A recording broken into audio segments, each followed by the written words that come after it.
Welcome to another episode of the Full Desk Experience podcast. I'm your host, Courtney Harmon, and today I am thrilled to have joining a very special guest. And when I say very special to me, that's for sure. I know many of you are going to love the insights from this conversation. My Division I college softball coach is here to talk to us. Julie Jones, who has dedicated over 25 years of her life leading many Division I softball programs to success, is here to join us. She has an incredible wealth of knowledge when it comes to motivation, leadership, team building, and getting the most out of your players. And all of these things are so equally applicable to the business world. Julie has mentored truly thousands of college athletes over many, many years and received numerous awards. Though retired from college athletics, Julie has taken her passion for developing talent and winning mindsets into consulting and speaking.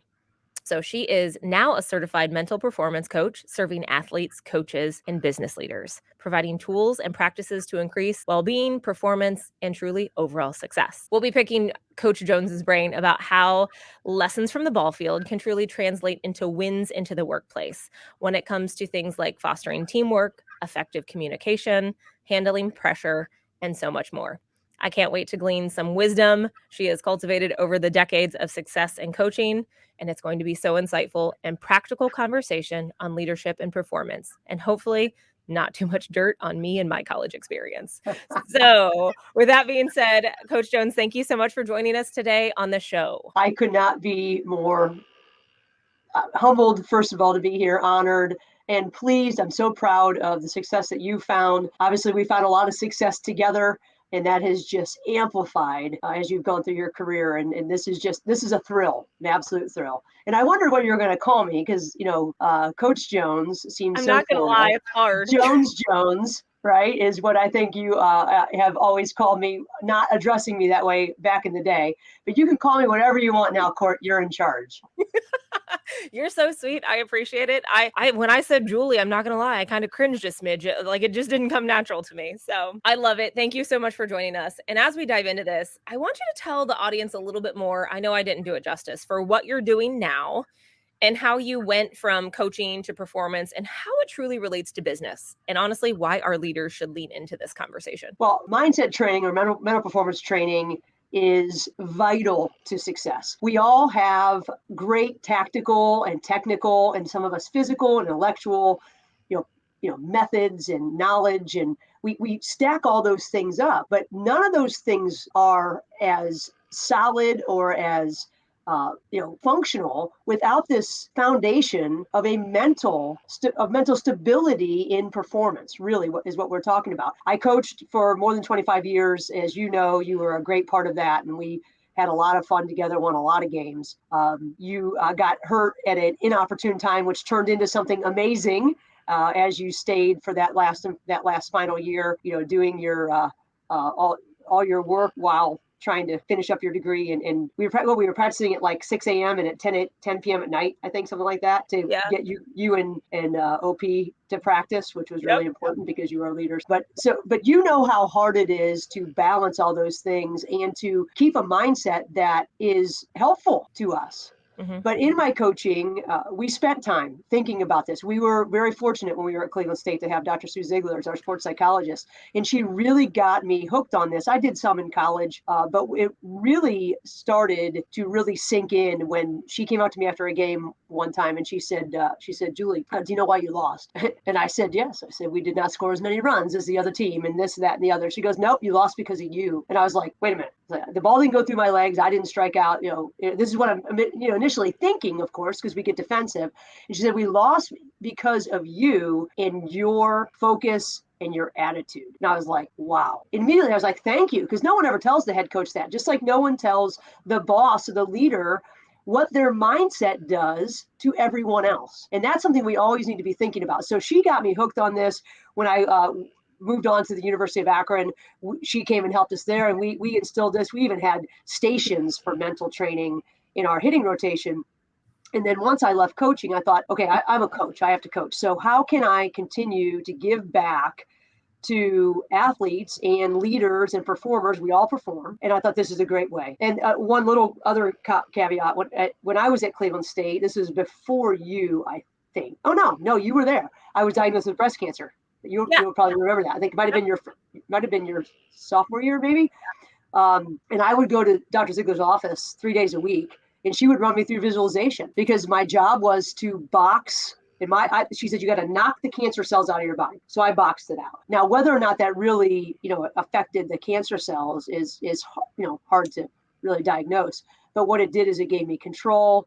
And if you look at the research in visualization and imagery and mental rehearsal, you can change your physiology. And I'm sure that's something we're going to talk about as we go. But all these things led to this amazing job that I have now, working with teams all over the country. I fly to Portland next week, actually, to work with their women's basketball team.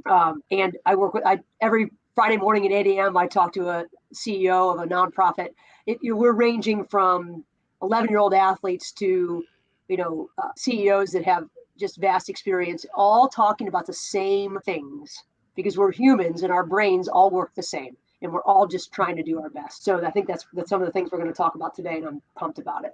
I love it. We always talk on our show about foundational processes. It really comes down to the way your people learn, the way they go through their systems of technology, the way they perform their jobs. But this actually is like even more foundational than the foundational building blocks. It's really the mental aspect of going into your day to day. I obviously am bought into this, and I recall many of my own conversations with Dr. Ziegler. She made a very similar comment to me at one point in time. She's like, well, when someone makes an error, you have to say, hey, it was my bad. I'm like, but it wasn't my bad that they made that error. Right. And I was like, when you first hear it, it's crazy to think, but you know what, as a leader on a team, it's like, hey, that was my bad. I hung my curveball, and it shouldn't have been there. So therefore it shouldn't have came to you. So, and then your player looks at that mentality. You're like, hey, you're right. It wasn't my fault. It was yours. Out of this whole thing. I'm glad to know it was all your fault that we lost that game. It was. So I appreciate that. I love it. I'm super excited and obviously very pumped about this conversation. So obviously you're working with both college athletes, young athletes, and now business leaders. What are some key similarities and or differences you've noticed in their mindset, in their approaches? Well, if you think about performing in a business aspect and performing in an athletic arena, the difference is that athletes actually train for frustration and dealing with failure and game plans and all these things. And business leaders don't train for this. That is the major difference, but they are parallel worlds in all reality. You're dealing with imposter syndrome. You're dealing with failure. Think about it. I talk with a sales team at a Fortune 500 in Cleveland. They put out 20,000 sales calls, and they turn over in the end about 2% of those when it all gets nailed down. And like, think about the failure that is. It's a constant. The other thing that athletes do, they learn how to focus, right? We're constantly working on focus, and we don't do that in a business setting. We're working on communication. We do that some in a business setting, but it's different, I think, without, communication on a field. You're done, toast, and you are in a business as well, but it somehow can almost be covered up a little bit differently, I think, in business. But I think the biggest difference is that athletes train for these things. It doesn't mean that they're necessarily perfect at them, but they know that failure is inherent, particularly in the sport that we played and coached. Right? Yeah. I mean, if you hit 300, you have a chance to be an All-American.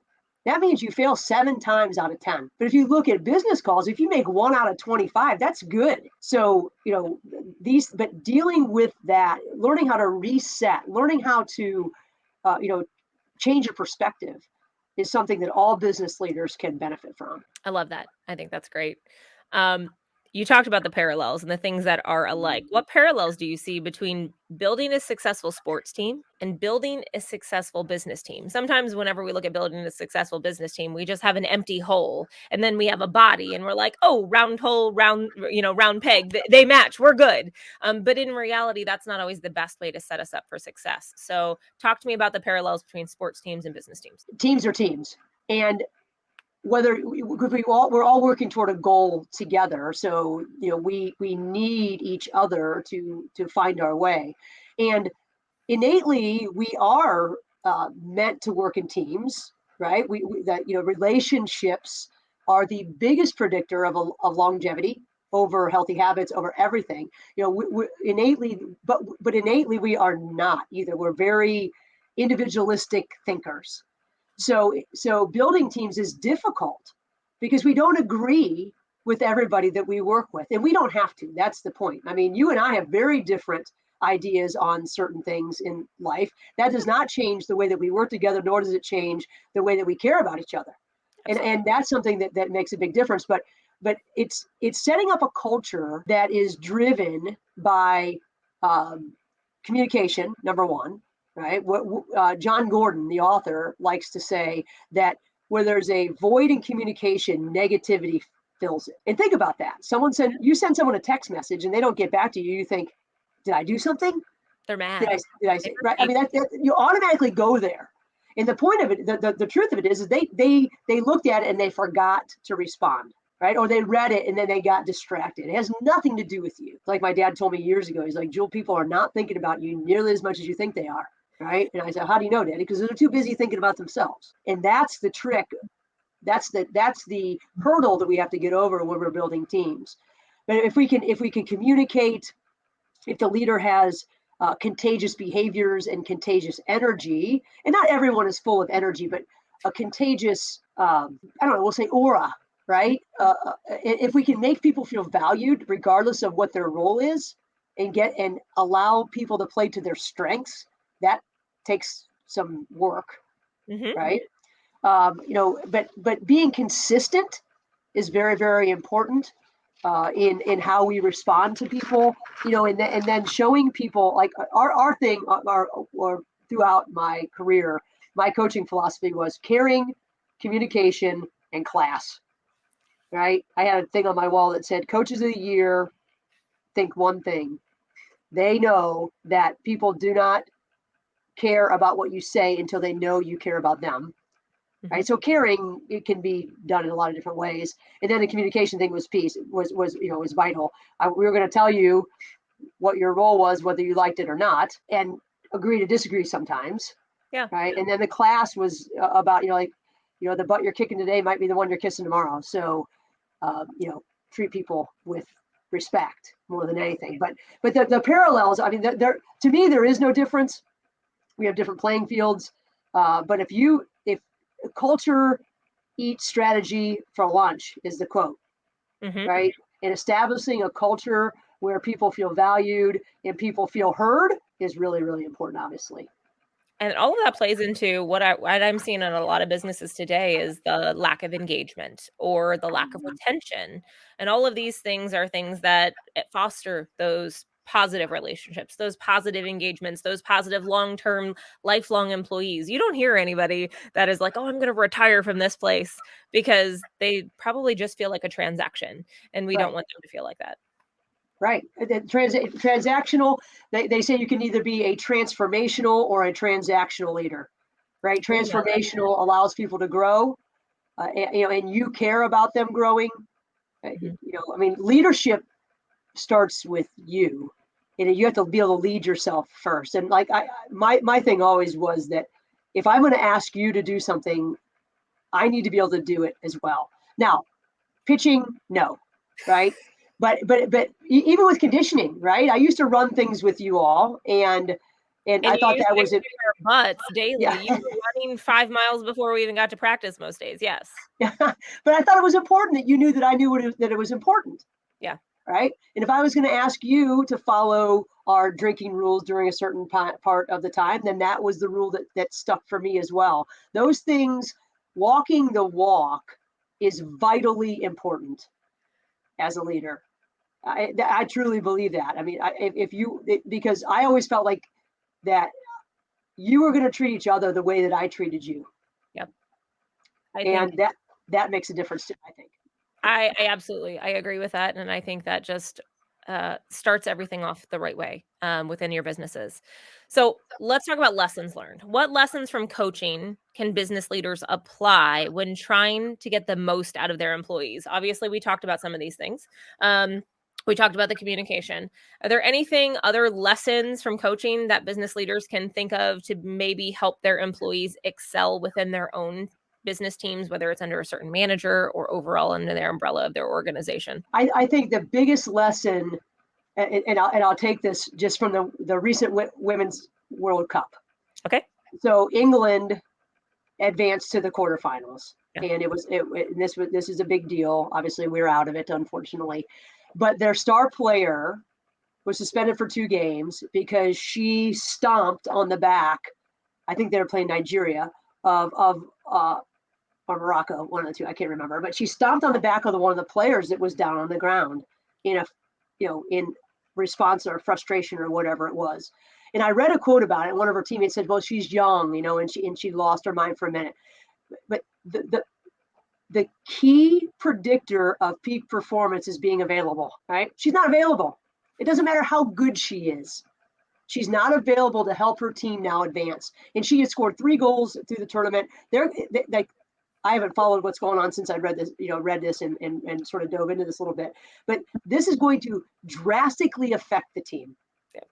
And the reason I bring this up is because her response to whatever had happened was not appropriate for the team. And this is a huge lesson. Spider-Man says, with great power, comes great responsibility.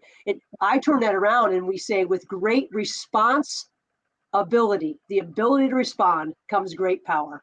How we respond to everything that happens around us changes what happens next. This kid stomps on another player's back. She gets a red card. She's gone, changes the tone of the rest of the tournament for her team because she lost control. And this happens in teams all the time. You see it. Yep. You've been part of it. You've seen it. I mean, if we can manage our responses to things, and that's what athletes have to do moment by moment, because you can't freak out every single time something goes wrong. Think about it. Every time you threw a ball, you stomped your foot, threw your hands up to the umpire, and turned around and complained to your teammates, how many strikes do you think you would have got called? Unless it was down the plate and it was hit over the fence, none. Right. Because everyone's now irritated with you, right? Like the umpire thinks you're an idiot, right? Your catcher's like, oh my gosh, and the batter's like, okay, little crybaby, I'm going to kill you. Right. Mm-hmm. So our response makes a huge difference. And I think that's one lesson that athletes have to learn early. Yeah. They're not always good at it, but the good ones are. Mm-hmm. The good ones are. Think of if LeBron James, he's sort of a crybaby sometimes, but we're going to go with it anyway. Where are you going with this? Yeah, but if he reacted every single time, they'd never get through a game. Mm-hmm. But if you look at the real masters like Cal Ripken, mm-hmm. right? Some of these guys that are just Drew Brees, these guys that are just even Tom Brady, a little bit of a crybaby, but still, they don't complain about it. They respond. There's a difference. And I think that's a great lesson that should be used every day in business. The way we respond to everyday things that happen to us either erodes or builds respect. That's true. That's not only true as individual contributors in a business, but that's managers. How frequently your people come to you to talk to you, or you as a CEO or a leader, how connected you are is how you're reacting, responding to all of the above. I love that. I would have been sat if I would have done any of those things. But anyway, so talk about mental obstacles. This is obviously a mental obstacle, whether it's lack of awareness to say, oh, that person's young. But what are some other common mental obstacles that you've seen both athletes and business people face? And really, when you say those, how do you overcome those? Because it's really a part of, first is the awareness, right? That's step one of this process. But how do you overcome it at that point? What other mental obstacles have you seen? Well, you make a very good point there, Court, that self-awareness is our superpower. We talk about that all the time with my athletes and everyone that I work with. But I write a tip every Monday. They're called Mindset Made Simple Tips. And you can get them at ssbperformance.com/blog. But this week's tip was about imposter syndrome. And the reason that I chose this week to talk about it is because school's starting. And all of these people are going back, either as a professor, as a coach, as a new freshman. And we question whether or not we are worthy of doing what we do. And and whether someone's going to find out that we're not as good as people think we are, as we need to be. That's one major thing. I was listening to a podcast the other day, and the 4 people they were talking about imposter syndrome were these Viola Davis, right? How to Get Away with Murder. Maya Angelou, the greatest poet of our time. Michelle Obama, the former first lady, and Tom Hanks. All these people talk openly about their imposter syndrome. And I thought, well, no wonder the rest of us If feel they like think that about them, no wonder I feel like how I feel. Right, exactly. But there are so many ways that we can manage that. Though one of the things that I talked about in the tip this week was to look for small ways to win. And Kevin Coakley, who's a professor at Michigan State, says that he stalks himself to see how many people are using his research, to make sure that he realizes, okay, I am contributing, right? And visualizing ourselves do what we do is important as well, like sort of pre-experiencing. We'll talk a little bit more about that, but there are so many ways that we can manage those things. But imposter syndrome is one of them, and dealing with the inability to rebound is something that happens, right? In sport, a kid strikes out and they carry that out to the field, or they bring that back to the next at bat. So we've got to be able to refocus and reset. And that happens in business too. You get a no and you have to turn around and go right back to work. How do we move from the no to a mindset that's going to set us up for success? Right. So these refocus techniques that we use in athletics are, it's the same thing, because this is not different. Our brain is helpful and it's very hurtful. It doesn't like change. It's trained to react instead of respond. We don't control our thoughts; they just come in. We control what we do with them. And we are we have a negativity bias, right? We can find a problem in everything. That's what coaches are great at. That, not a gift, but that's what coaches do. Like, okay, how do I fix this? Right, even when it doesn't need fixed.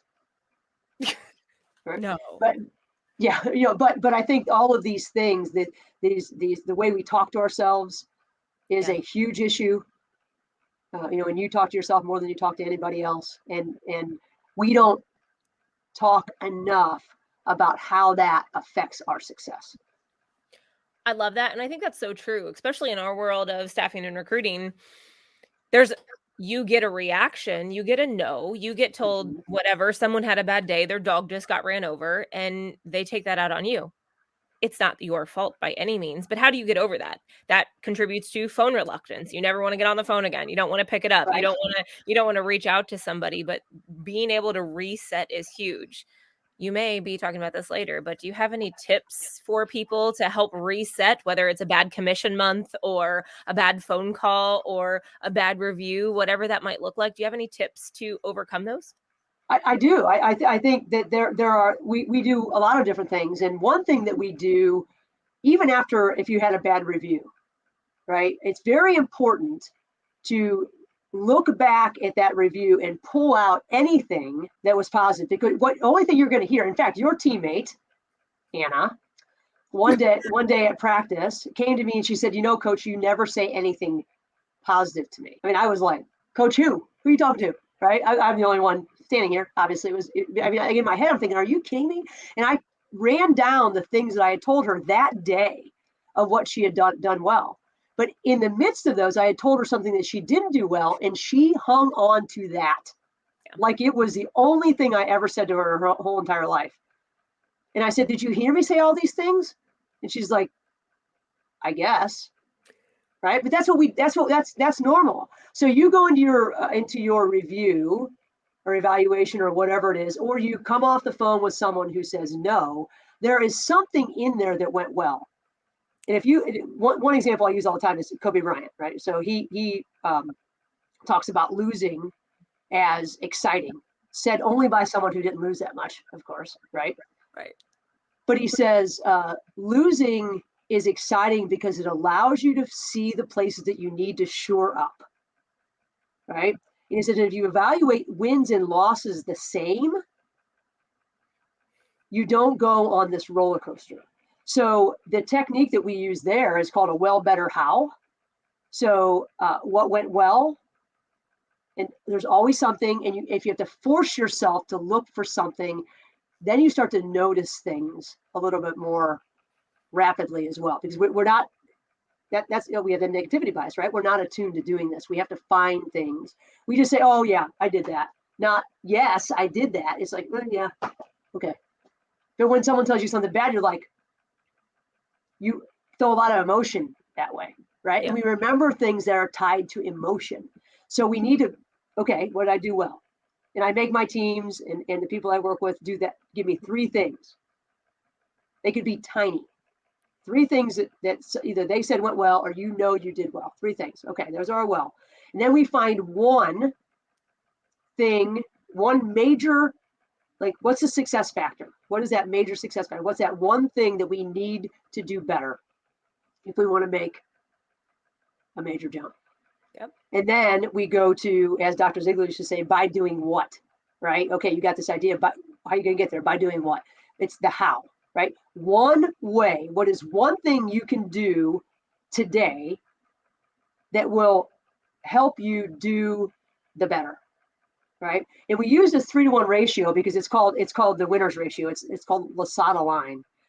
Teams that have positive communications, 3-to-1 ratio, that line, the teams above that line flourish, and the teams below that line, they fall apart. Really? Yeah. The higher you go in the ratio, the higher success people find. I love that. Yeah. And it's mind-blowing. I mean, I think I vaguely remember Anna saying that. But to realize like you're in the moment. And one of the things that I like to right. tell people when you go into a review, I do this myself too, is you have week to week stuff. We have week to week meetings. I write down all of my wins, my week to week. Those wins translate into a long Excel sheet. So when I come to review time, it's like, what did I do? Well, I don't really remember what I did because honestly, you're doing so many things all at once. You're doing so many things over the course of the quarter. Keep track. My grandma used to call it a brag board. Keep your brag board. Know what you're doing, know what you're doing well, because only the bad things are going to stick out to you. So I love the idea of that 3-to-1. Well, what you say there, Courtney, is so important. And that says so much about how you have managed your mindset over the years, right? You have never been afraid to put a brag board together, which then allows you to have the confidence to go and do things that you're not certain that you can do, but you're like we talked the other day when we were at a short conversation, can it be that hard, right? And that's sort of the mindset you have, but it's because we call it an evidence journal. Write down 3 things that have gone well today. This is your evidence journal. You are building evidence to prove that number 1, you're moving forward. Number 2, you have earned where you are. So you're fighting your imposter syndrome with this Daily. Right? You're reminding yourself that you are making progress, that you are giving value to the world, whatever it is that is important to you, this evidence journal. And then the good thing is that on the day that you feel like dookie duke, right? You can go back and look at these things and say, you know what? Yeah. I've earned my Right. This is me. And we use this as well too. This is me. When something goes well, you say, yes, that's me. When something doesn't go well, that's not me. Right? It's that how we sort of assess what happens to us. Are we an optimist or are we a pessimist? Yeah. Right. And the pessimist is, okay, it has to be something wrong with me. It's me. The optimist is like, oh no, this is just circumstantial. I'll do better the next time. That's you. That's who you are. Yeah. I still fight imposter syndrome daily. I think it's a thing that we all kind of doubt. But what are the steps that we're taking to ensure we don't feel that way? So you Right. talked a little bit about visualization, and I love this. So I want to get into it a little bit deeper.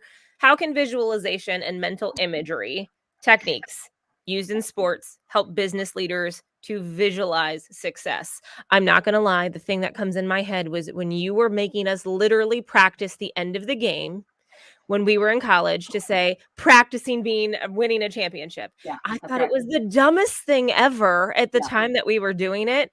Yeah. But I totally see how that is evident in how it plays in our day to day, how we figure out where we're going. But I'm going to let you talk about this because I'm curious how you relate this to business. Oh, it is so relatable to business, right? Mental rehearsal. And if we think about it, so visualization, imagery, whatever you want to call it, I think an overarching great term is mental rehearsal, because we're rehearsing, we're pre-experiencing the things that we're about to do. Right? If I'm going to give, every time I give a lot of presentations, and I love giving presentations. And every single time before I do, I ask as many questions about the venue, about who's going to be there. I think about what I'm going to wear. I wonder, like, if I'm going to have a microphone in my hand, or if I'm going to have the clip mic, or nothing at all. Am I going to have my slides where I can see them, or are they going to be behind me? What's this going to look like? And then I go there. Think about how I'm going to feel, think about what the room is going to feel like. Literally, I pre-experience the entire thing before I ever get there, so that when I get there, I have primed my brain to have already think I've already experienced it. Yeah. So, here's proof that visualization works, and I'll get a little bit more into the techniques. They did a study at the Cleveland Clinic, and they had 3 groups of people. So they have the control group, of course, which we know doesn't do anything. We just, we measure against the control. They took another group. They're trying to increase fitness, and they had them watch a exercise video. We'll just say Insanity, one of my all-time favorites. And they did the exercise, right? So you're getting your butt kicked if you're doing Shaun T, right? So then they had another group that they had watched the same video, but they just imagined themselves doing the exercise. The group that did the exercise obviously increased their fitness by a significant amount. The group that imagined themselves exercising, sitting down or standing up, whichever, they're watching the 30-minute video, however long it is, same amount of time that just by visualizing themselves doing it, but not really. They did not physically intentionally move a muscle. Mind blowing, mind blowing. Think about what this can do for people who can't move, right? I mean, this is a ridiculous find. They did another study. I can't remember who did the study, but about they had people do a pass on the piano, and they practiced the same amount of time, one mentally, one for real. They found that the motor cortex changed exactly the same for both people. Right? I mean, you can go on and on about these studies, but the bottom line is, when we're imagining doing something, our brain is still sending the impulses to the muscles and the different parts of the brain or the different parts of the body that we're going to be using. They just aren't as strong as when we're actually doing it.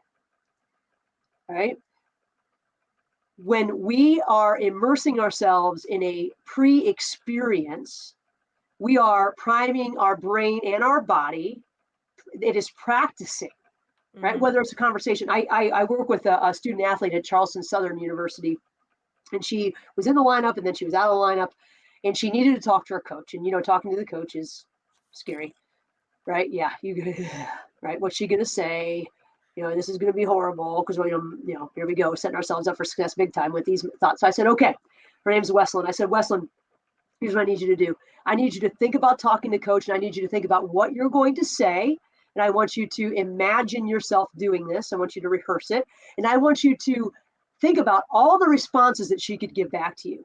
And then I want you to rehearse your response to all of her, the possibilities of what could happen. Yeah.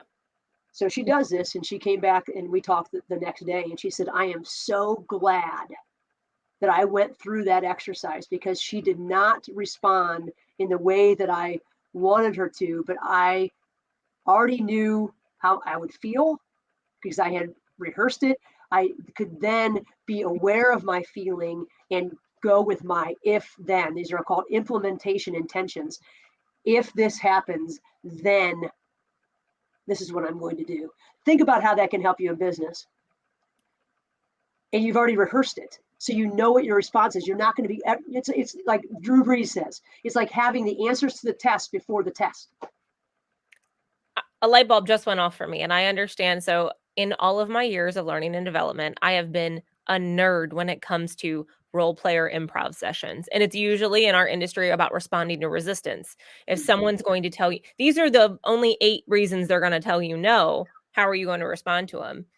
I literally just put that back to my sports background of why. because it's literally the practice.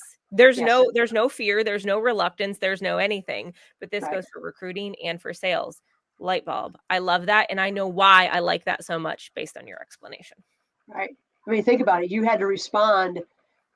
If you threw 120 pitches in the game, you had to respond every single time. You had practiced that with overcoming your frustration, even in practice. Or remember one of the time I told you I was going to nail your toe to the rubber because you were stepping off just a little bit, right? I mean, so you were practicing in your head. In fact, I'm going to talk to a high school football team and a college football team this evening, and our rule for visualization is going to be this. This is what Jack Nicklaus did, one of the best golfer ever. He never stepped up to take his putt until he saw himself make the putt first. That was his rule. So our guys cannot go up to the line until they have watched themselves run the play perfectly the way they want to, because we make our own mind movies. No one else is making them, so we can make them whatever we want. Unfortunately, we usually make them with a mistake in them or think of what we can't do, but we can make them. So this is our rule. When they step to the line, this is the rule. You have to see it before you can go. Right? And now at least our body knows what we are expecting of it. I love that. Yeah. This kind of plays into the same kind of question. How can practicing mindfulness and being present in the moment help both athletes and business people perform under pressure? We talked about those role plays. We talked about people saying no. But how does that help long term?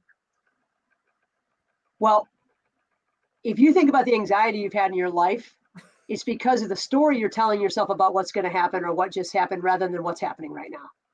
If you ask yourself, if the world could be falling down around you in your future mind, or could have fallen down around you in your past mind, but if you ask yourself, am I okay right now? Yeah, right? I'm in my office, you're in your office. I am okay right now. An hour ago, if I was thinking about this podcast and I started to worry about it, I would have thought, oh, I'm not okay. But I was okay. I was standing at my desk exactly like I am now, right? So being present is everything with performance. Mm-hmm. We are amazing time travelers. We like to spend a lot of time in the future. We like to spend a lot of time in the past. If we are in either place, we are not focusing on what we can do right now. And if you watch Ted Lasso, I love Ted Lasso. Oh, love it. I mean, okay, I am a Ted Lasso freak, right? There's so many like business and learning and overall like wholesome good ideas and strategies. And it's touching and hysterical, and his Ted Lassoisms are like the greatest.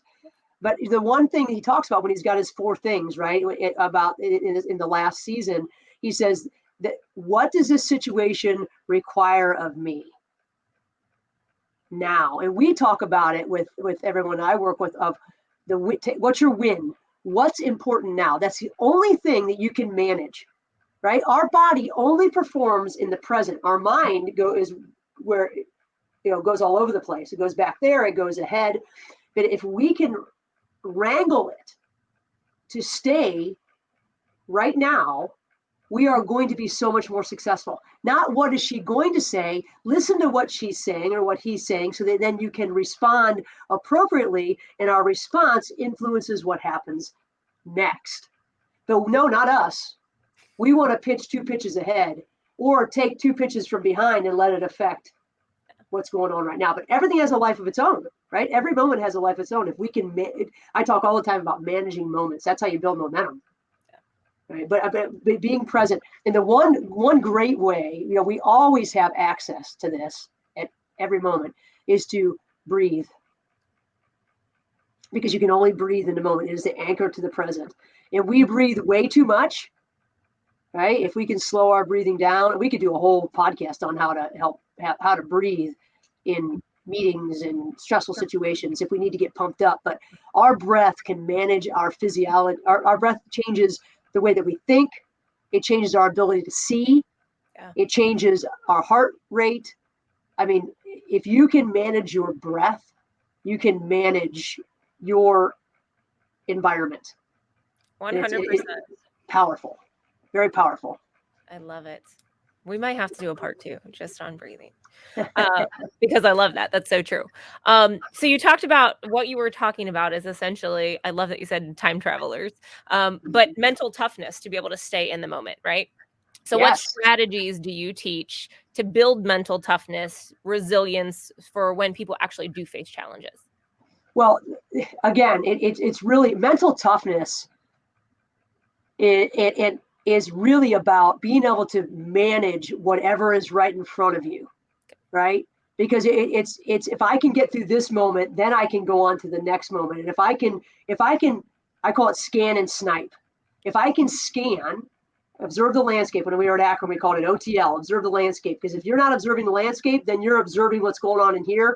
And then they call it navel gazing, right? We're so involved in our own head, and that's where our problems begin, right? When we need to have a conversation, obviously if we've pre-experienced it, we want to sort of let our subconscious take over a little bit, Yeah.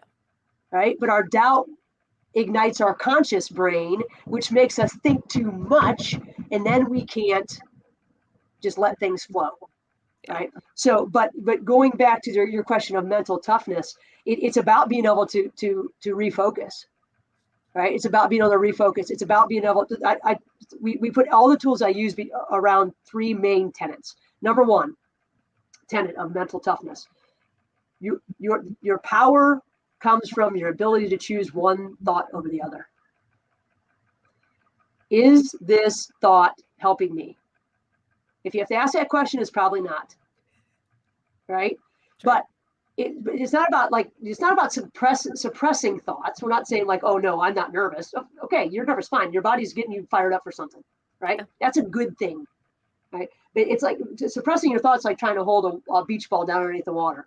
Mm-hmm. Eventually, you're going to get tired, and it's going to come up, and it's go, right? It's about saying, okay, but this would help me better, right? It's about replacing or introducing a different thought. So that's number 1. Number 2, obviously go back to your responsibility, your ability to respond. How can I respond to this right now that's going to make the next thing better? That's toughness. And then the third thing is just being able to manage your state, Mm-hmm. right? You can change your physiology in an instant. If I made you like visualize a lemon and think about it, right? And really sort of dive into okay, this lemon, oh, it's yellow and beautiful and juicy. And I made you say, okay, now suck all the juice out of that lemon. If you really thought about it, you can make your mouth water, I right? just puckered thinking of it. Right. So that's how powerful your mind is. You can change your physiology at any moment. And there are times when you need to chill. And then there are times when you need to get fired up, right? These are choices. It's not determined by anybody else. It's determined by you. So those 3, and then lastly, if I was going to add one more, it would be having routines and habits of excellence, right? Routines are things that allow us to bring certainty into uncertainty, right? And every time you go into a conversation, when you're trying to sell something or when you're recruiting, it's uncertain. So your routine gives you comfort and consistency, which then allows you to feel more confident in these uncertain situations. There's a whole bunch of stuff that just went into that, but that mental toughness piece, all those, so choosing one thought or the other, your ability to respond, being able to manage your state, and then having routines and habits of excellence. Those 4 things are what go into mental toughness in our assessment and how we work with people. 100%. And that last piece is huge for us because every part of our business is uncertain. It's all no. It's we live in a human world and we have to deal with the person that we're talking to. But how do you ensure success? A, you Right. can't. But No. B, your preparedness of your knowledge, the questions you're asking, the system that you're using to ensure that you're tracking things the best way. Like those are all the things that play foundationally into long-term success. So controllable, one thing at a time. I think I saw a video just the other day. It was a Navy SEALs, or it was one of the elite. One of the drill instructors was talking. He says the people were talking about this one being one of the nicest guys, but he wasn't necessarily nice. But it was like, you're going to go through eight months of crap. Yeah. If you can just put off quitting till tomorrow, you'll make Right. it. That's right.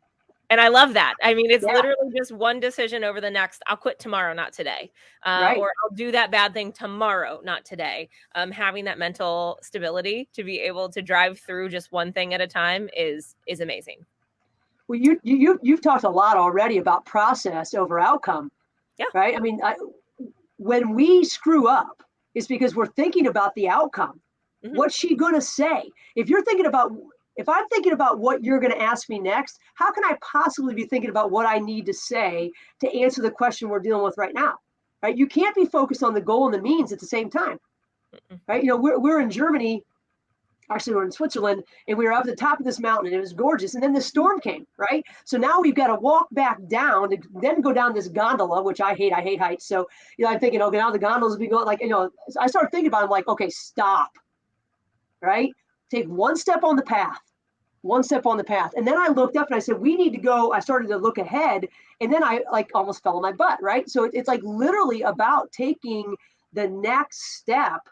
And obviously we have to have a long-term goal. There's no doubt about it. But if we're focused on that all the time, winners,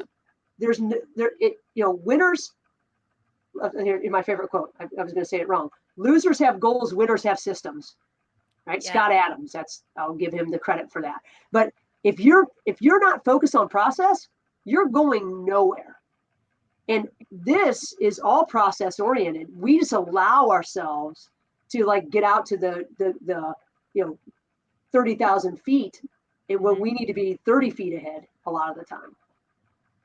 I love that. I really like that quote. I might be putting that in my arsenal of tools. So thank you. Burnout. It's inevitable. How can business leaders avoid burnout and sustain peak performance like athletes do over a long season? That's a whole different mindset. We talked about mindset, so I'm sure that's going to relate. How do they avoid burnout? Especially, we're going through uncertain times in our economy. We don't necessarily, people talk about the R word. We don't know if we're going into a recession, an overcorrection, what that looks like. So how do our leaders and our businesses avoid burnout in a situation like this? Burnout is real. And I really feel like I didn't know I experienced it as a coach, but I feel like I did. And a lot of that comes from all the things that are going on around us as well. Mm-hmm. Right. The pressure, you've lost people that are close to you, losing family members or dealing with your own family issues. All these things sort of weigh on us. And burnout is it's horrible for our performance because we are not energized. We are not communicating probably as much. We're probably closing our door. But one of the best ways to manage burnout is to constantly go back to our why. And this is something, and you'll appreciate this example. I've used this before. When I was at Cleveland State, I didn't have as much help, especially at first. Yep. And I did everything. So when kids came on campus for visits, I would walk them around. I'm certain that you spent all of your time on your visit with me. I'm certain. We walked around. We looked at the campus. We talked about everything. And we met the people, Ann Coburn and Winnie and all the people that these names mean something to you, not to everyone else. But you meet the people and you talk about all the good things that Cleveland State has, right? I then go to the University of Akron, and I had a big staff, and I didn't do all that. And we had amazing facilities. Our facilities were way better at the time, like just way better. And we had good people too. But I didn't go around and live that as often, right? I was stuck in my office more. I had other people do those things.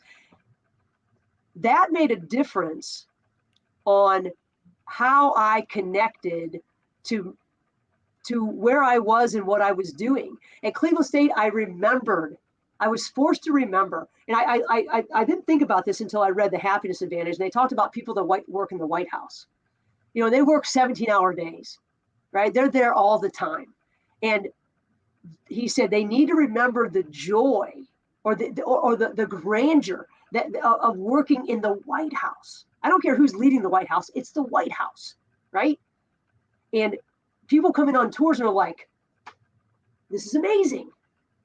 But if you're not thinking of from that perspective, sometimes you totally get down to the weeds and you think, oh my gosh, I've got all this. Why am I doing this? What's special about this? But I remembered all the time why Cleveland State was special, because I walked it and I lived it and I showed you what was special about it. So it reminded me what was special about it. I didn't do that at Akron nearly as much. I never took kids on the full tour of the campus. And there were so many good things that I forgot, right? I wasn't sharing all this wonderful stuff. And that makes a big difference in burnout. What is it that can you go back to why you love, like, 10 years from now, will you still love doing this podcast? You'll have to like sort of go back and say, oh my gosh, these are the reasons that this fires me up. Yep. Right. But tying back to the values of why that's huge. That's absolutely huge. And then the other thing, we talk about, balancing thing. Successful people don't balance stuff. They don't. I'm not looking at the camera. I'm I know. It's true. It is. It's very true. It is. But we do have to look at where we spend our time and decide what's most important. I highly recommend that people who feel burnout make a list. Literally, this seems so ridiculous, but write down how you spend every 5 minutes of your day. It's an eye-opening experience. I can say that because I've done it. I mean, anything from what you eat to how you spend your time to get your phone to give you a readout of what you're actually doing on it. And if it tells you you're on your phone 7 hours a day or whatever, it's like, oh crap, no, there's no way. Yeah. But again, I go back to the first step is admitting and understanding the realization of what you do. Now, I think this kind of goes hand in hand. I know we talked about burnout, work-life balance. I think that's kind of where you're going. I had a huge realization 2 years ago. Me and my type A personality, I want to be able to do everything, and I want to do everything well. That's just who I am. Shocker, yes. I know. But it was a realization that stress of everything, the burnout, the everything that I was giving my work, that was whatever, if it was 12 hours a day, what that looked like, I wasn't giving my family. And people were asking me, were you stressed out? And no, physically, I'm like, no, I'm not stressed out. I've been in way more stressful situations. I pitched Division I college ball. I'm good. I'm not stressed out. But in reality, it was my body's way of telling me I got sick. And it was my body's way of saying, you are stressed. You need to slow down. And if you don't find a way to fix this, I'm going to find a way for you to slow down. Right. So I guess talk about that a little bit. How important is work-life balance and self-care? And I mean, I know that goes for sports, but the people in the business world that are really trying to excel and make their name and their career, how important is that? We are constantly being pulled by what we are doing and what we think we should be doing. And it sort of goes back to being present. And this is something that we all strive to do. And I'm not good at this necessarily. I've gotten better since, I'm not traveling all the time. I would be on the road. And a month after my son was born, C-section, mind you, I was on the road for a week, a month later, right, recruiting in Utah. And you're just constantly you're constantly fighting this battle between. And it's almost like you have to make a deal with yourself that wherever you are, you're going to be there. So you get done what you want to get done. Because what we do is we like hang off the bus, right? We're a part on the bus, we're part off the bus because we sort of want to be off the bus, but we really need to be on the bus. And then we're getting road burn all over the place and we're miserable because we've got one foot back there and our body over here. And it's about being present as much as anything. But it's also about, if we work hard, we've got to relax hard, right? We've got to rest hard, because if we don't rest, exactly what you said, you are going to get sick. One great way to sort of reduce our overall stress response is to do, and you can listen to Andrew Huberman. He does the Huberman Lab podcast. I love him. Yeah. But he talks about, and this is something that we use in mental performance all the time. He talks about cyclic breathing, right? So it's 5 minutes, that's it. But they have found through research that this is the best way to sort of lessen your overall stress response, which means then when you go up against pressure, your stress response is already a little bit lower. So when you do peak, it's not as high, right? So you started here maybe, and then you would peak and go shoot, right? Now you start and your peak might be similar, but it's not as high because you started at a lower place. Yeah. But this cyclic breathing is literally just breathing. So you breathe in you're breathing in through your nose and out through your nose or your mouth, whichever you prefer. But when you breathe, your belly goes in and out. So you're doing diaphragmatic breathing, but you're breathing in fully. And then once you have a full breath, you take one more hit, if you will, like, right? And then you exhale slowly. And you do that for 5 minutes. Yeah. I've done that with, I've had a group of my people that I work with do that. And when I do it, I'm better, right? Because that's self-care. Mm-hmm. And it's 5 minutes and we don't feel bad about it. I get up at 6 a.m. during the school year. Right now I get up at 6:30 because I don't have to get up at 6. I don't know why that makes it seem like it's better for me. But that's the first thing I do after I drink my glass of water, which everyone should do to turn their brain on. With lemon, room temperature? Room temperature. You do the lemon, but yes, with lemon.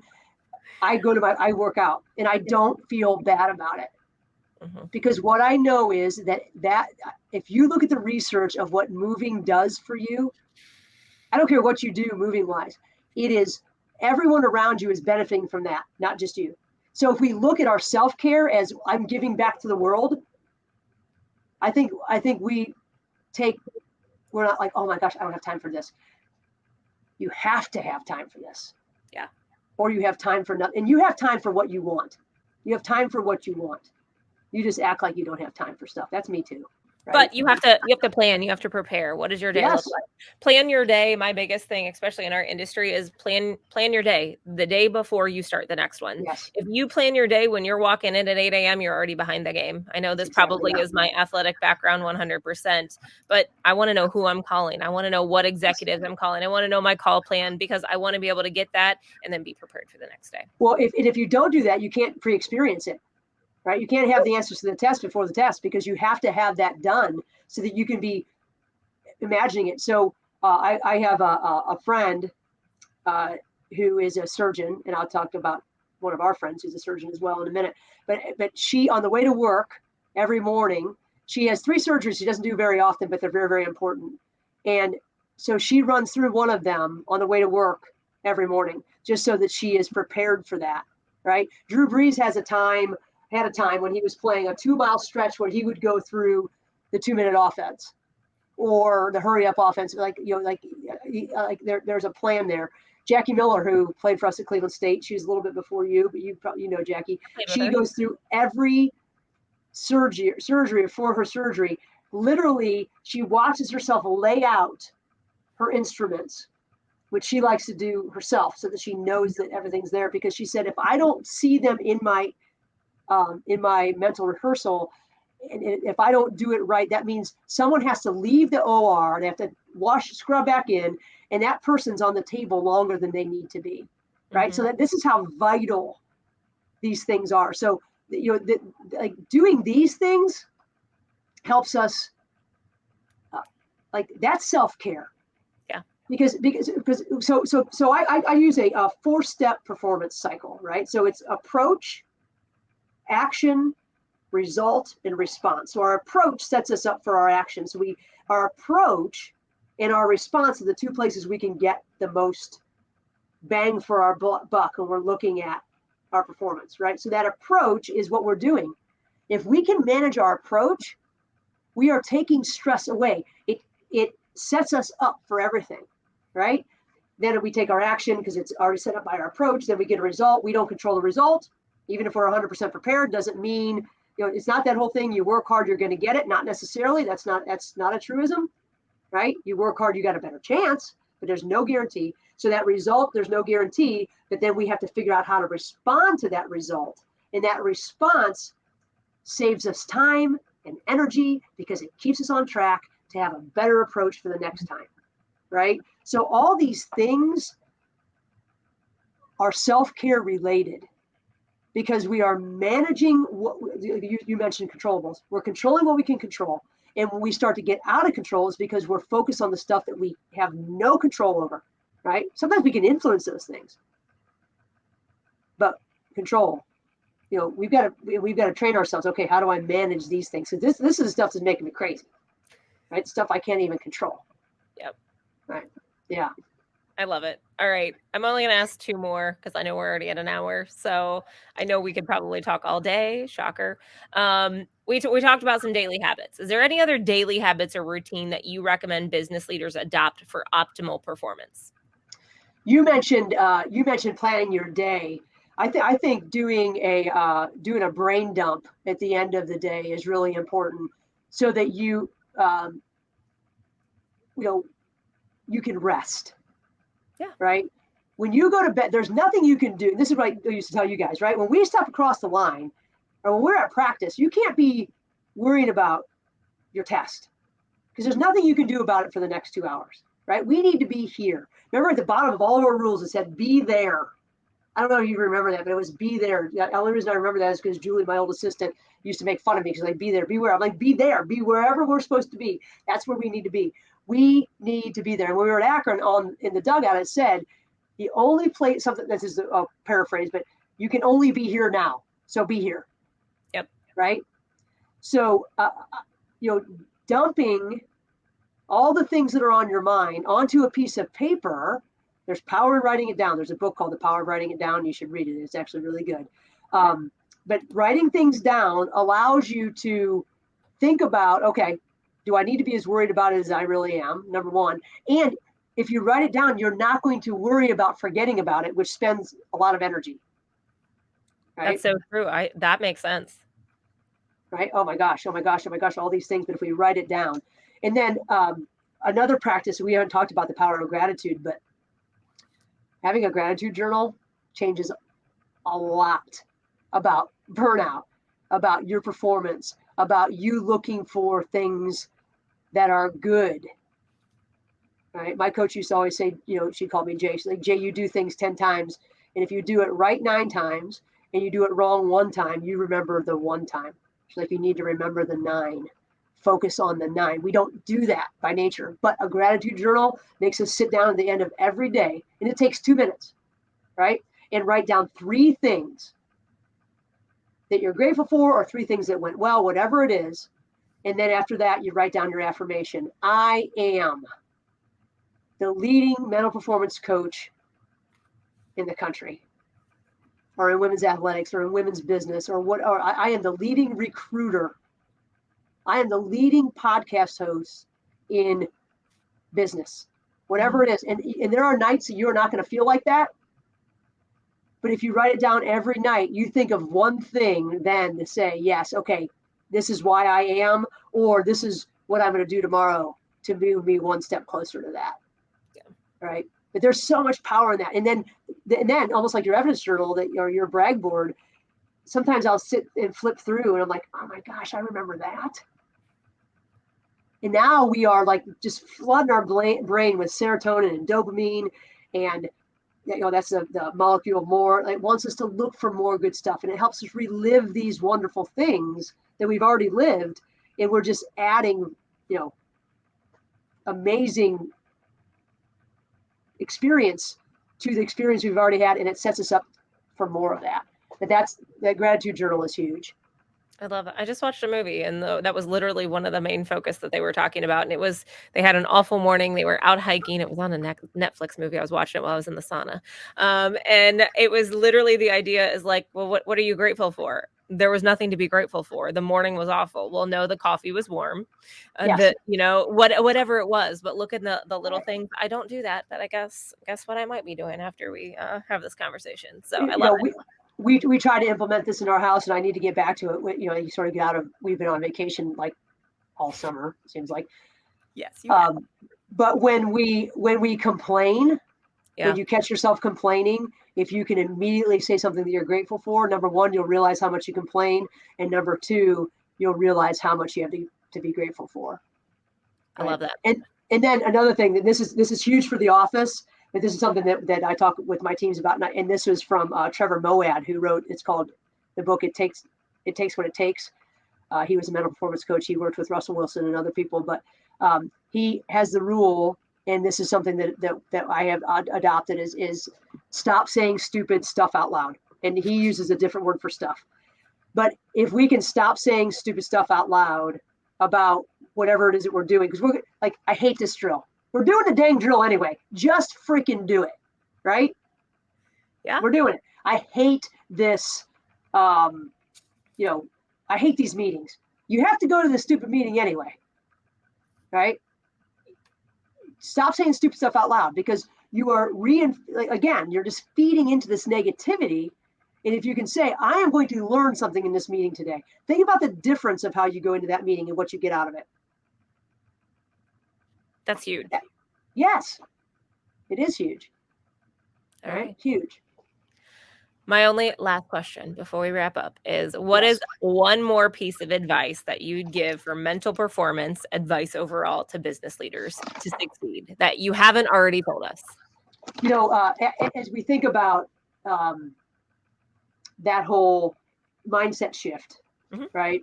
One last thing that I think that you can implement immediately to change your performance is this.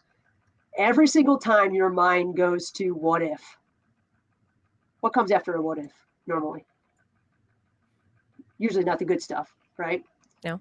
If you change what if to imagine if, right? Think about the difference in the weight of those two questions. What if this happens? What if they say no? What if they reject me? What if I get a bad review? Imagine if they say yes. Imagine if what I've done has made an impact. Imagine if, right? It's just, again, words are tools, right? They predict and perpetuate our performance. That's a Trevor Moawad quote right there. Words are tools. They predict and perpetuate our performance. They also become pictures of what we see. So if we say, what if, we are ordering what we don't want off the menu. If we say, imagine if, we are ordering exactly what we want off the menu. And you never go into Chipotle and tell them, I don't want. But you constantly talk to yourself in that way. Don't strike out. Don't say something stupid. Don't, right? Now we're telling ourselves we're dialing up what we want. We're seeing what we want, and we're saying what we want. And we have a better chance of getting what we want instead of talking about what we're trying to avoid. And that's where our mind goes. We talk about what we're trying to avoid incessantly. And that's not the mindset we want to work from. That's not peak performance. I love it. This is great. Obviously, I have some self-reflection to do after our conversation today. Don't not tell my husband. Chad does not listen. Only when he's like coming in the back and entering the trash can. Oh, I love it. Well, thank you so much. This was inspirational to me, and thank you so much for taking time out of your busy day. I know our team here at Create is going to get to benefit from you here in the end of September as well. So thank you for taking the time to sit down with me. Thank you for inviting me. This is, again, like I said, I am just honored. I was on vacation with my family, and we were talking about the excitement of this, and it brought up so many good memories of you as an athlete and you as a human being, and watching you grow and has just been an amazing experience. And one of the greatest joys of being a coach is watching those that you have gotten to know so fully, right? So fully turn into these amazing, they were already amazing human beings when they're with you. And then just to watch them grow and be a part of what you're doing now, the teacher has become the student, and that is amazing. That's just a great opportunity. Thank you so much. Well, I am who I am today, partly because of who you were and what I got to go through with you. So thank you. And for our listeners, I hope you were able to gain some valuable perspectives, some motivation by hearing Julie talk about her experiences, not only leading teams, but businesses. The parallels are uncanny, truly, between sports and business, from strong communication, collaboration, vision setting, tendencies, resilience, continuous improvement. So turn your what ifs to imagine ifs. And if you enjoyed our podcast, make sure you check out more episode of the Full Desk Experience. You can find us on Apple, Spotify, or wherever you listen. Thanks again, Coach Jones, for your inspiration. And thank you to our listeners. Until next time, keep striving for greatness in everything you do.